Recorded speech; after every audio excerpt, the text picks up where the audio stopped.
Mummy دیکھیں، یہ مجھے موٹی بھینس کہہ رہی ہے۔ اتفاق سے ممی اس وقت ڈیڈی سے بات کر رہی تھیں۔ مومل کیا کہہ رہی ہے؟ ڈیڈی نے اس کے چلانے کی آواز سن لی تھی۔ میں کیا کروں وقار، یہ لڑکی مجھ سے نہیں سنبھلتی، ہر بات پر لڑائی، ہر بات پر زبان درازی۔ پہلے تو آپ تھے، اب میں کچھ کہتی ہوں تو کچھ اور گستاخ ہو جاتی ہے۔ میرے لاڈ پیار نے اسے کچھ زیادہ ہی بگاڑ دیا ہے، وقار الحسن نے تعصب سے کہا۔ حالانکہ میں نے اسے خط میں سمجھایا بھی تھا۔ خط؟ کون سا خط؟ مہر النساء نے چونک کر پوچھا۔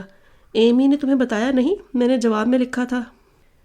نہیں، اس نے نہ تو اپنا خط دکھایا نہ آپ کا جواب، لیکن میں نے آپ کو منع بھی کیا تھا، وہ آپ کے خط میں کوئی ایسی بات نہیں سنے گی، خواہ وہ نصیحت ہی کیوں نہ ہو۔ اس نے مجھ سے آپ کا ایڈریس مانگا تھا، میں نے دے دیا۔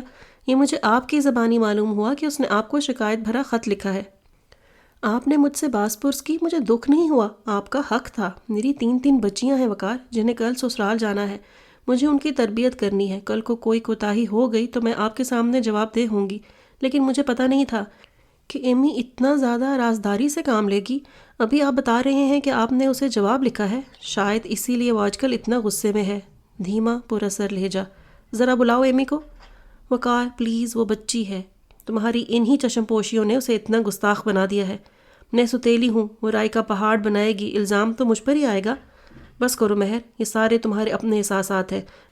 میں اتنی دور سے فون کرتا ہوں کہ تم لوگوں کی خیریت معلوم ہوتی رہے، چند پل سکون کا احساس ہو، مگر یہاں ہر دفعہ ایک نیا مسئلہ کھڑا ہو جاتا ہے۔ شاید تم لوگوں کو احساس بھی نہیں کہ مجھے یہاں کتنی محنت کرنا پڑتی ہے۔ وہ تلخ ہو گئے۔ I'm sorry وقار، مجھے معاف کر دے، بچیوں کو پیار دینا۔ کال لمبی ہو گئی تھی، وقار الحسن نے فوراً ہی فون بند کر دیا۔ مہر النساء کے لبوں پر مسکراہٹ بکھر گئی۔ سنڈریلا؟ وہ کچن میں مصروف تھی جب بابر آیا۔ وہ جب بھی اسے گھریلو کاموں میں مصروف دیکھتا تو اسی نام سے پکارتا تھا۔ جلدی سے اپنا رول نمبر لکھواؤ۔ اس کے ہاتھ میں پین اور چھوٹی سی نوٹ بک تھی۔ کیوں؟ وہ برتن ریک میں لگا رہی تھی۔ رزلٹ آ گیا ہے۔ ہائے اللہ! وہ تیزی سے پلٹی۔ ہائے اللہ نہیں، رول نمبر۔ اس نے جلدی سے اپنا رول نمبر لکھوایا۔ بابر نے ان تینوں کے رول نمبر لیے اور چلا گیا۔ اس کی واپسی تک تینوں بےتابی سے انتظار کرتی رہی تھیں، لیکن ان تینوں کے انتظار میں فرق تھا۔ مومو اور جوجو میں جوش تھا، کالج جانے کی خوشی اور آگے بڑھنے کی لگن۔ ایمن کے اندر خوف تھا، ناکامی کا۔ وہ زور و شور سے پاس ہونے کی دعا مانگ رہی تھی۔ رزلٹ حسب توقع تھا، مومو اور جوجو کی شاندار کامیابی، اور وہ ایمن وقار بمشکل پاس ہو سکی تھی۔ میری بیٹیاں! مہر النساء نے ان دونوں کو گلے لگا کر پیار کیا۔ ایمن ناخن چباتی آنسو روکنے کی صحیح کرتی رہی۔ ڈونٹ وری، بابر نے ہمدردانہ انداز میں اس کے کندھے پر ہاتھ رکھا۔ ایمن نے ڈبڈبائی آنکھوں سے اسے دیکھا۔ میں کن ذہن نہیں تھی، مگر پاس تو ہو گئی ہو، بابر نے شرمندگی سے کہا۔ مجھے کسی اچھے کالج میں ایڈمیشن نہیں ملے گا۔ اس کے خواب مسمار ہوئے تھے، تسلی کیسے ہوتی؟ مہر النساء نے مٹھائی منگوا کر تقسیم کی۔ ایمن کمرہ بند کر کے روتی رہی۔ ممی میری فرینڈز ٹریٹ مانگ رہی ہیں، مومو نے کہا۔ کیوں نہیں، بلکہ سارے خاندان کی دعوت ہوگی۔ کب؟ دونوں ہی پرجوش ہو گئیں۔ اتوار کا دن رکھ لیتے ہیں، چھٹی ہوگی سب کو۔ کیوں بابر؟ مہر النساء نے بیٹے سے مشورہ مانگا۔ ممی خام خام اتنی فضول خرچی، بابر نے منع کرنا چاہا۔ ساری زندگی اپنی حسرتیں دل میں دبائے رکھیں، وہ عورت ناگن کی طرح میری خوشیوں کو ڈستی رہی کہ اب بھی میں کھل کر خوشی نہ مناؤں۔ مہر النساء نے تیکھی نظروں سے بابر کو گھورا۔ ایمن لب بھینچ کر رہ گئی۔ میرا یہ مطلب نہیں تھا، بابر نے چور نظروں سے ایمن کو دیکھا۔ بس ممی اتوار ہی ٹھیک ہے، ہم اپنی فرینڈز کو بتا دیں؟ جوجو نے جلدی سے پوچھا۔ ہاں، مہر النساء نے کہا۔ ممی سر طاہر کو تو مٹھائی بھجوائی نہیں، مومل نے یاد کروایا۔ ہاں بابر، ایک ڈبہ اس ماسٹر کے گھر بھی دے آؤ۔ ممی میں جاؤں سر کے گھر؟ مومو نے اشتیاق سے پوچھا۔ مہر النساء کی جگہ بابر نے اسے گھورا۔ تم کیا کرو گی جا کر؟ یوں ہی سر کا گھر دیکھ لوں گی۔ کوئی ضرورت نہیں، بابر کھڑا ہو گیا۔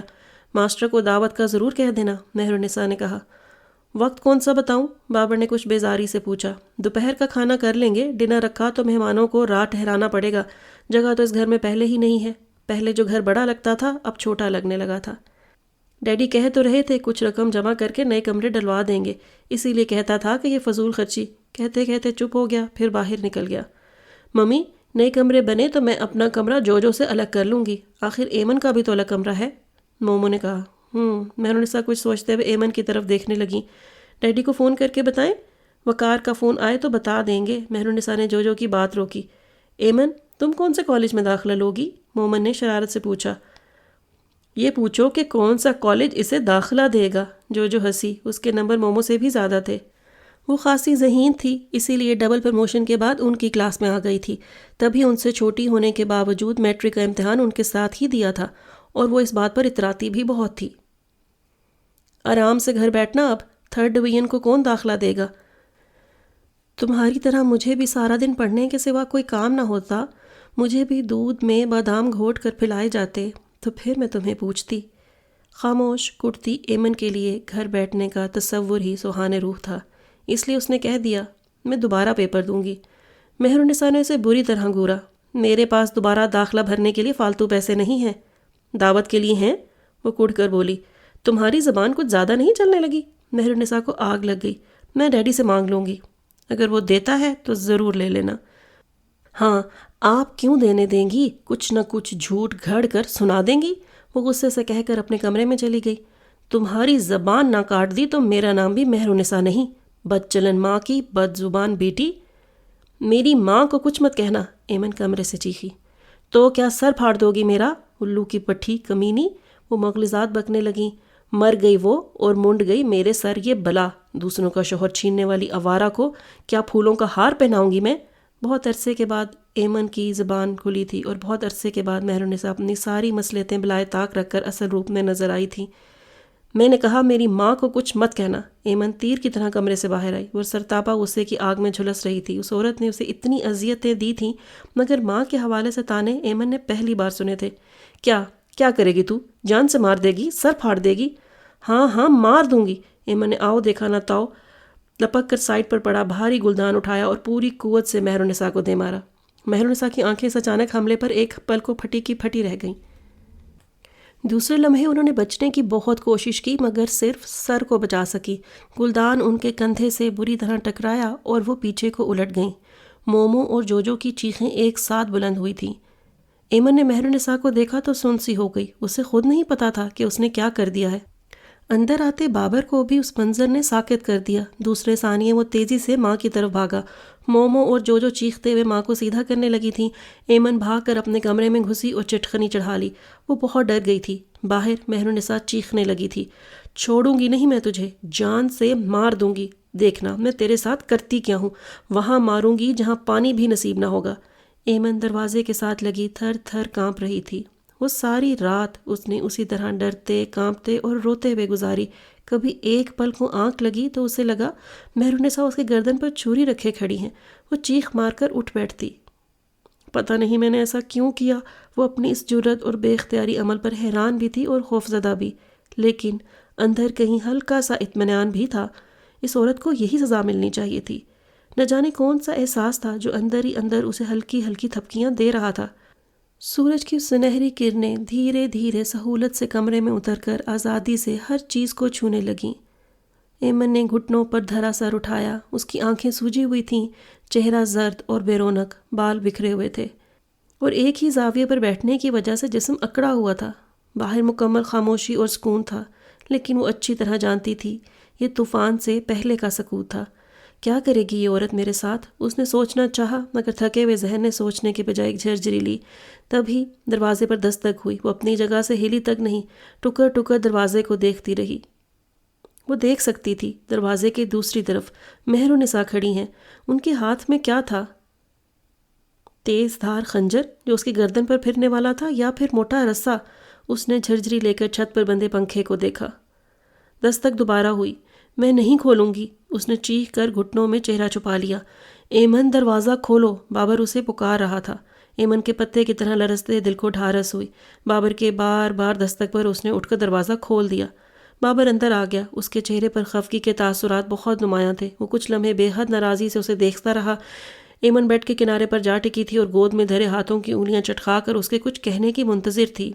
تم نے یہ اچھا نہیں کیا، میں جانتا ہوں انہوں نے تم سے ضرور کچھ غلط کہا ہوگا، مگر ایمن وہ ہماری ماں ہیں۔ انہوں نے میری ماں کو گالیاں دی تھیں۔ ایمن کا لہجہ پست تھا۔ بابر ایک پل کے لیے خاموش ہوا، مگر اس کی خفگی کم نہ ہوئی تھی۔ پھر بھی تم نے بہت غلط کیا ہے۔ ایمن نے سر اٹھا کر سامنے کھڑے بھائی کو دیکھا۔ بابر بھائی، اگر کوئی آپ کی ماں کو گالیاں دے جبکہ وہ زندہ بھی نہ ہو، انہیں آوارہ اور بد چلن کہے، تو آپ کیا کرو گے؟ بابر اس کے سوال کا جواب نہ دے سکا۔ میری ممی نے ڈیڈی کے ساتھ شادی کی تھی، آئندہ بھی اگر کسی نے انہیں آوارہ کہنے کی کوشش کی تو میں اس کا سر پھاڑ دوں گی۔ ایمن کا لہجہ اب بے حد سنجیدہ تھا۔ کچھ لمحے قبل خوف کی جو کیفیت اس پر طاری تھی وہ اب زائل ہو چکی تھی۔ بابر خاموشی سے اسے دیکھتا رہا، پھر جھنجھلا کر باہر نکل گیا۔ ایمن نے اپنے سینے میں رکی سانس کو باہر نکالا اور زیر لب بڑبڑائی، میں اس معاملے میں کسی کی نہیں سنوں گی، خواہ ڈیڈی مجھے کتنا ہی۔ اور ڈیڈی کا خیال آتے ہی وہ پھر سے مضطرب ہو گئی۔ نہ جانے ڈیڈی سے کیا کہا جائے گا، لیکن میں انہیں سب کچھ بتا دوں گی۔ وہ سب کچھ بھول کر وقار الحسن کو سوچ رہی تھی۔ سارا دن کسی نے اس کے کمرے میں جھانکا تک نہیں، لیکن ان کے چلنے پھرنے، کچن کا دروازہ کھلنے اور بند ہونے کی آواز وہ سنتی رہی تھی۔ البتہ ٹی وی کسی نے نہیں لگایا تھا۔ بھوک سے مجبور ہو کر وہ خود ہی باہر چلی آئی۔ لاؤنج میں کوئی نہ تھا، شاید سب مہرالنساء کے کمرے میں تھے۔ وہ اپنے لیے روٹی بنا رہی تھی جب جوجو نے کچن میں آ کر رکائی سے کہا، ڈیڈی کا فون سن لو۔ ایمن نے توے پر پڑی روٹی کو دیکھا، اسے وہیں چھوڑ کر چولہا بند کیا اور مرے مرے قدموں سے لاؤنج میں آ گئی۔ ممی کے کمرے میں ہے، جوجو نے بیزاری سے کہا۔ وہ نہ چاہتے ہوئے مہرالنساء کے کمرے میں آ گئی۔ مہرالنساء بیڈ پر چادر اڑے لیٹی تھیں۔ یوں لیٹا دیکھ کر ایک بار تو اسے خوشی کا احساس ہوا، پھر اس نے آگے بڑھ کر ریسیور اٹھا لیا۔ ایمن، تم اتنی خود غرض، جاہل اور بدتمیز ثابت ہوگی، یہ میں نے کبھی سوچا بھی نہ تھا۔ وقار الحسن کی گفتگو کا آغاز ہی اس جملے سے ہوا تھا۔ ایمن کی آنکھوں کے کرینے یک بیک پانیوں میں ڈوب گئے۔ یہ شخص اس کا باپ تھا اور کبھی اسے اپنی زندگی کہا کرتا تھا۔ وہ اس کی نظروں سے دور تھی تو کیا دل سے بھی دور ہو چکی تھی؟ وہ گرجتے برستے رہے۔ ایمن خاموشی سے سنتی رہی، مگر جب انہوں نے کہا تم مہرالنساء سے معافی مانگو تو وہ چیخ اٹھی، تو آپ اس عورت سے کہہ دیں وہ میری ماں کو گالیاں مت دیا کرے، وہ آوارہ نہیں تھی، اور ریسیور پٹخ کر بغیر کسی کی طرف دیکھے باہر بھاگ گئی۔ ہیلو، مہرالنساء نے ریسیور اٹھایا۔ تم نے ایمن سے سارا کے بارے میں کیا کہا ہے؟ وقار الحسن نے پوچھا تو مہرالنساء کا جی چاہا کہ وہ سامنے والی دیوار سے اپنا سر ٹکرا دیں یا قبر سے سارا حمید کو نکال کر لائیں اور چوک میں پھانسی پر چڑھا دیں۔ سارا حمید، جسے وہ کبھی سارا وقار نہ کہتی تھی، بھوت بن کر ان کی زندگی سے چمٹ گئی تھی۔ جوجو اور مومو نے وارڈروب سے سب کپڑے نکال کر بیڈ پر ڈھیر کر رکھے تھے۔ مہرالنساء کی چوٹ کی وجہ سے دعوت اس اتوار کو کینسل کر کے اگلی اتوار پر رکھ دی گئی تھی۔ مہرالنساء کے کندھے پر نیل پڑ گیا تھا۔ وہ جب بھی اس نشان کو دیکھتی، ایمن کے خلاف دل میں غبار کچھ اور بڑھنے لگتا۔ اس نشان پر انگلی پھیرتے ہوئے وہ دل ہی دل میں عہد کرتی، دیکھنا ایمن، میں تجھے تباہ کر دوں گی۔ ایمن کے لیے یہ دن بہت مشکل اور اداس کر دینے والے تھے۔ گھر میں کوئی اس سے بات نہ کرتا، حتیٰ کہ مہرالنساء اس سے کوئی کام بھی نہ کہتی تھی، مگر جب کبھی ایمن کی نگاہیں ان کی نگاہوں سے ٹکراتی تو وہ خوف زدہ ہو جاتی۔ یہ نگاہیں زخمی، بپھری ہوئی شیرنی کی نگاہیں تھیں، اور ایمن ان میں چھپے ہوئے پیغام پڑھ سکتی تھی۔ اتنے عرصے میں ایک بات تو وہ بھی جان گئی تھی کہ مہرالنساء نہ بھولنے والوں میں سے تھی اور نہ معاف کرنے والوں میں سے، وہ صرف خاموش تھی، اور ان کی خاموشی ایمن کے لیے معنی خیز اور تشویشناک تھی۔ ممی، کوئی بھی ڈھنگ کا سوٹ نہیں ہے، جوجو نے کہا۔ تمہارے ڈیڈی نے زیادہ پیسے نہیں بھجوائے، تم لوگوں کی ایڈمیشن فیس پھر دعوت کا خرچہ لے دینا۔ اچھا، دیکھیں گے۔ مہرالنساء ٹال کر اخبار کی طرف متوجہ ہو گئی۔ آج ہی چلیں، مجھے پتہ ہے آپ کے پاس پیسے ہیں۔ جوجو، پورا مہینہ کیا کریں گے؟ بعد کی بات میں دیکھی جائے گی، ہو سکتا ہے ڈیڈی اور پیسے بھجوا دیں۔ بہت تنگ کرتی ہو برجیز، پلیز۔ سب سے چھوٹی ہونے کے بنا پر وہ مہرو کی لاڈلی بھی تھی۔ اچھا، مومو کو بلا لو۔ امی، ایمی کے لیے بھی سوٹ لائیں گے؟ جوجو نے نہ جانے کیا سوچ کر پوچھا۔ جس معاملے سے تمہارا تعلق نہ ہو اس میں دخل مت دیا کرو، مہرالنساء نے اسے جھڑک کر رکھ دیا۔ وہ لوگ تیار ہو کر نکلیں تو ایمن اپنی پسندیدہ جگہ یعنی سیڑھیوں پر بیٹھی ہوئی تھی۔ دونوں ہنستے ہوئے پاس سے گزر گئی۔ مہرالنساء کے قدم ایمن کے پاس رکے۔ ہم بازار جا رہے ہیں، کھانا بنا لینا، انہوں نے صاف اور واضح آواز میں کہا۔ لہجہ سپاٹ تھا، ایمن کچھ بھی اندازہ نہ لگا سکی، مگر اس نے سوچا انہوں نے ضرور کچھ نہ کچھ سوچ لیا ہے۔ اس نے تینوں کو رخصت ہوتے اس وقت تک دیکھا جب تک وہ نظروں سے اوجھل نہ ہو گئی تھیں، پھر نظروں کا زاویہ بدل کر درختوں پر پھیلتی ہوئی دوپہر کو دیکھا۔ یہ اخیر اگست کی زرد، بے رنگ اور بے حد گرم دوپہر تھی۔ فضا بے حد ساکن اور خاموشی سے لبریز تھی۔ اس نے درختوں کے پتوں میں چھپی ہوا تلاشنا چاہی۔ پتے خاموش تھے۔ کسی پرندے نے پر پھڑ پھڑائے، اڑا اور گرد آلود آسمان کی وسعتوں میں گم ہو گیا۔ جامن کے درخت کے نیچے سے گلہری نکلی اور بھاگتی ہوئی املتاس کے عقب میں غائب ہو گئی۔ ہلکی سی ہلچل کے بعد ماحول پر پھر سے گہری خاموشی چھا گئی۔ ایمن کو شدت سے اپنے تنہا ہونے کا احساس ہوا تو رونا آ گیا۔ کچھ دیر کے بعد گھٹنوں میں چہرہ چھپائے وہ دھواں دھار رو رہی تھی۔ نہ جانے کتنا وقت گزرا جب کسی نے آہستگی سے اس کے کندھے پر ہاتھ رکھ کر کہا، بری بات، اس طرح نہیں روتے۔ وہ بدک کے پیچھے ہٹی اور خوفزدہ نظروں سے سامنے کھڑے شخص کو دیکھنے لگی۔ کیا ہوا؟ وہ اس کے بے حد قریب کھڑا تھا۔ ایمن جواب دینے کے بجائے گھبرا کر کھڑی ہو گئی۔ دوپٹہ پاؤں میں الجھ کر کندھے سے پھسل گیا۔ وہ لڑکھڑائی تو اس نے سہارا دینے کے لیے تھامنا چاہا، مگر وہ دوپٹہ کھینچ کر تیزی سے پیچھے ہٹ گئی۔ اس نے بے حد دلچسپی سے اس منظر کو دیکھا تھا۔ بابر گھر پر ہے؟ ایمن نے اس بات میں سر ہلایا اور اندر چلی گئی۔ طاہر محمود نے اسے اندر غائب ہوتے دیکھا، پھر بابر کے کمرے کی طرف بڑھ گیا جس کا دروازہ برآمدے میں کھلتا تھا۔ بابر اسٹڈی میں مصروف تھا، اسے دیکھ کر کھڑا ہو گیا۔ سر آپ؟ مٹھائی تو تم نے کھلا دی، میں نے سوچا مبارکباد ہی دے آؤں۔ اتنے دنوں کے بعد؟ بابر مسکرایا۔ بس یار، شہر سے باہر گیا ہوا تھا۔ سر آپ بیٹھیں۔ بابر نے جلدی سے کرسی سیدھی کی۔ مومل اور برجیز کو تو بلاؤ۔ سر وہ بازار گئی ہیں، آپ بیٹھیں، میں آتا ہوں۔ کسی تکلف کی ضرورت نہیں ہے یار۔ جی۔ بابر باہر نکل آیا اور ایمن کو ڈھونڈتا ہوا اس کے کمرے میں آ گیا۔ وہ واش روم سے چہرہ پونچھتے ہوئے آ رہی تھی، آنکھیں اب بھی سوجی ہوئی تھیں۔ تم روتی رہی ہو؟ کتنے دنوں سے وہ بھی اسے نظر انداز ہی کر رہا تھا۔ ایمن سر جھکا کر ہونٹ چبانے لگی۔ سب ٹھیک ہو جائے گا۔ وہ اور کیا کہتا؟ میرا رزلٹ بہت خراب آیا ہے، اب میں کیا کروں گی؟ جن حالات میں تم نے پیپرز دیے تھے ان میں تو پاس ہونا بھی معجزہ ہے۔ مجھے تو خوشی ہے کہ تم پاس ہو گئی ہو، 3rd ڈویژن میں۔ آنکھیں لبالب پانیوں سے بھر گئیں۔ رونے سے ڈویژن بڑھ جائے گی؟ کہیں ایڈمیشن نہیں ملے گا؟ تم دوبارہ امتحان کیوں نہیں دے لیتی؟ بابر نے مشورہ دیا۔ رزلٹ تب بھی یہی رہے گا۔ وہ بالکل مایوس تھی۔ اچھا سوچتے ہیں، ابھی تو سر طاہر محمود آئے ہیں، تم اچھا سا اسکواش بنا کر دے جاؤ۔ وہ آہستہ سے اس کا سر تھپ تھپا کر باہر نکل گیا۔ ایمن کچن میں گئی، بے دلی سے اسکواش بنا کر لائی تو بابر شاید طاہر محمود سے اسی کا مسئلہ ڈسکس کر رہا تھا۔ گلاس ہاتھ میں لیتے ہوئے اس نے کہا، بہتر تو یہی ہے کہ تم ایگزام دوبارہ دے دو۔ میں نے بتایا نا سر، ان حالات میں رزلٹ۔ بابر نے پہلی بار کسی سے گھریلو مسئلہ ڈسکس کیا تھا، اس لیے خجالت سی محسوس کر رہا تھا۔ ٹیوشن کا مسئلہ نہیں ہے، میری امی اجازت نہیں دیں گی۔ بابر نے آہستگی سے اس کی بات قطع کی۔ آئی سی۔ طاہر محمود نے ہمدردی سے ایمن کو دیکھا جو اپنا ذکر سن کر وہیں رک گئی تھی۔ ٹھیک ہے، میں کوشش کرتا ہوں کسی کالج میں اس کا ایڈمیشن ہو جائے۔ تھینک یو سر، دراصل مجھے ڈر ہے کہ ممی اس بات کو ایشو بنا کر ایمی کو گھر نہ بٹھا لیں۔ بابر نے ممنونیت سے کہا۔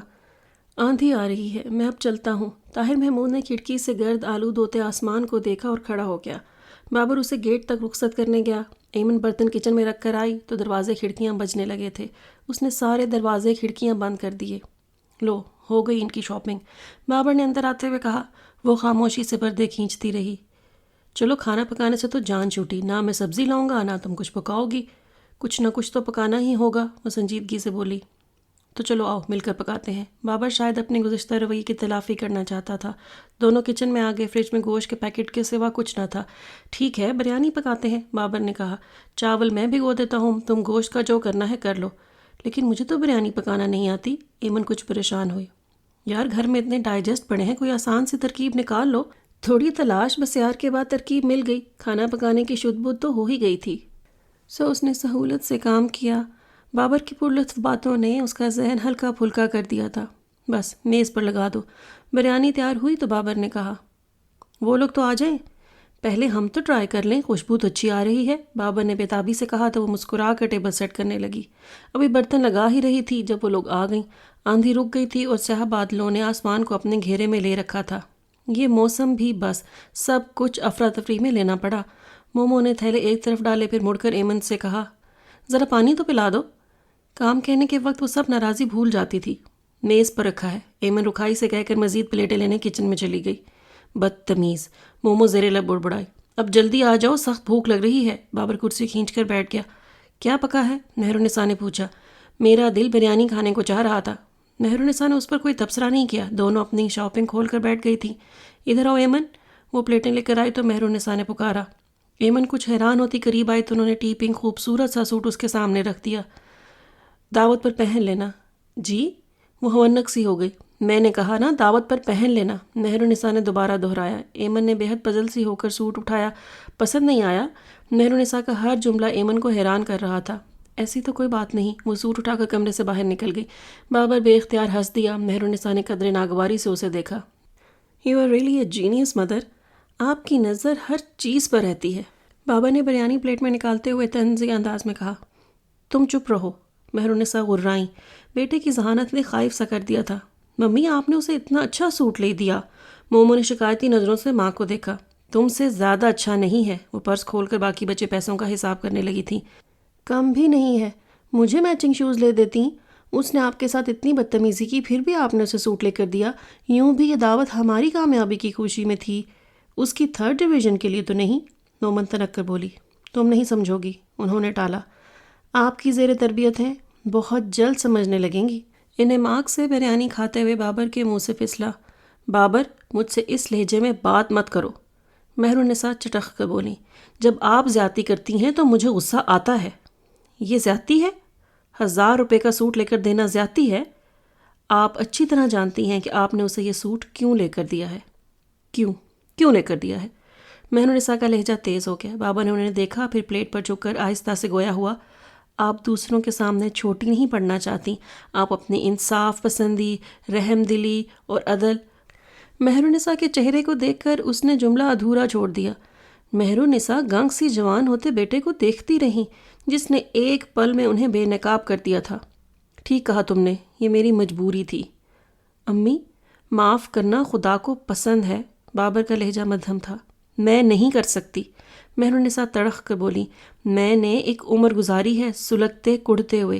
اس کے باپ نے مجھے بس ضرورت کی چیز بنا کر رکھا ہے۔ اسے گھر کی دیکھ بھال کے لیے ایک عورت کی ضرورت تھی، اس نے مجھے نوکرانی بنا کر گھر میں رکھا اور خود اس چڑیل کے ساتھ عیش کرتا رہا، اور پھر اسے اپنی اولاد کے لیے آیا کی ضرورت پڑی تو میں یاد آئی، اور اب بھی وہ اس کے خلاف ایک لفظ نہیں سنتا۔ میں کیا بھول جاؤں؟ یہ چھوکری اسی کلموہی کی اولاد ہے۔ اسے دیکھتی ہوں تو میرے اندر آگ لگتی ہے، اور تم کہتے ہو میں معاف کر دوں۔ وہ گلدان اٹھا کر میرا سر پھاڑ دے، میں اسے معاف کر دوں۔ کیسے بھول جاؤں؟ کیسے معاف کر دوں؟ ڈوب مرو کہیں جا کر بابر۔ کیسے نالائق بیٹے ہو کہ سب کچھ تمہاری آنکھوں کے سامنے ہی تو ہوا تھا۔ پر نہیں، میں بری ہوں، بری ہی رہوں گی۔ مگر تم نے کب مجھے ماں سمجھا ہے؟ پہلے ممانیوں کے چمچے بنے رہے، اب اس چھنال کے۔ تمہارے سامنے تو وہ مجھے پھانسی پہ بھی چڑھا دے، تم تو تب بھی کچھ نہ بولو۔ مگر تمہارا کیا قصور؟ جادوگر ماں کی جادوگر بیٹی ہے۔ اس قدر چلانے سے ان کی سانس پھول گئی، گلا بیٹھ گیا۔ بس ممی، بس کریں۔ ہکا بکا کھڑی جو ماں سے لپٹ گئی۔ یہ بابر بھائی بس یوں ہی۔ بابر تو خود بوکھلا گیا تھا۔ اسے مہرالنساء کے اس انتہائی رد عمل کی امید نہ تھی۔ اسے تو لگا تھا کہ گزرتے سالوں نے ان کو بدل دیا ہے، مگر نہیں، وہ اب بھی وہیں کی وہیں کھڑی تھیں۔ وہ اب بھی وہی مہرالنساء تھیں، تلخ اور بد زبان۔ وہ کھانا چھوڑ کر باہر نکل گیا تھا۔ چائے کے ساتھ صرف بسکٹ رکھتے ہوئے اسے شرم آ گئی، مگر کیا کرتی؟ ٹھنڈی سانس کھینچتے ہوئے اس نے پلیٹ ٹرے میں رکھی اور اپنے کمرے میں آ گئی۔ مائرہ بیڈ پر بیٹھی بیزار سی کھڑکی سے باہر دیکھ رہی تھی۔ وہ چریرے بدن، صاف رنگت والی جاذب نظر لڑکی تھی۔ آنکھیں بڑی بڑی نہ تھیں، مگر اس میں کھینچی کاجل کی لکیر سادہ سی آنکھوں کو خاصا تاثر بخش رہی تھی۔ ریڈ سوٹ پر نیلے دھاگے کی نازک سی بیلیں کڑی ہوئی تھیں، نازک جولری، میچنگ جوتے، بالوں کی سٹائلنگ، چہرے پر بھولپن کے ساتھ اعتماد کی جھلک، ہونٹوں پر چٹکتی مسکراہٹ کی کلیاں۔ ایک بے ساختگی تھی اس کی مسکراہٹ اور ہنسی میں۔ وہ کسی بھی طرح سے ایمن سے خوبصورت نہ تھی، مگر ایمن ہمیشہ اسے دیکھ کر رشک و حسد کا شکار ہو جاتی۔ اس کی فرینڈز میں سے صرف مائرہ تھی جس کے ساتھ اب تک دوستی چلی آ رہی تھی۔